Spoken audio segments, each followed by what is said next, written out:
ഞങ്ങൾക്ക് 5 മാസമായി ശമ്പളം കിട്ടിയിട്ട് അത് പറയാനാ വന്നത്.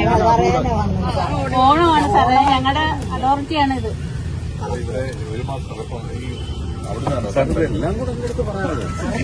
സാറേ ഞങ്ങൾക്ക് ഈ ഓണമാണ്, ഞങ്ങൾക്ക് ഓണം ഉണ്ണാൻ മുടക്കം വരുത്തിയിട്ടുണ്ടോ? ഓപ്പണായിട്ട് പറ. മോദി പൈസ തരുന്നില്ല എന്ന് പറ. അതല്ല, ഇവരുടേത് ടൂറിസത്തിൽ നിന്ന് വരുന്ന ഫണ്ടാണ്. അപ്പൊ അതിൽ ആദ്യത്തെ 1.5 മാസത്തെ അവർ കൊടുത്തു, ബാക്കി ഓർഡർ ആയിട്ടുണ്ട്. നാളായിട്ട് വരും.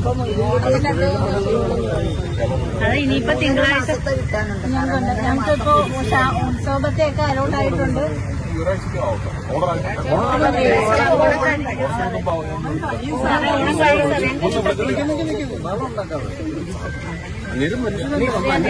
സാറേ ഞങ്ങൾക്ക് ഒരുപാട് ഹെൽപ്പ് ചെയ്യുന്നതാ. ബിനീഷ് എന്ത് ബിനീഷ് പൈസ തന്നെ കൊടുക്കുമോ? വന്നിട്ടില്ല. എല്ലാ ടിവിസിലും സ്റ്റേറ്റ് വഴി നമ്മൾ വീണ്ടും റിമൈൻഡർ ലെറ്റർ വീണ്ടും കൊടുക്കും.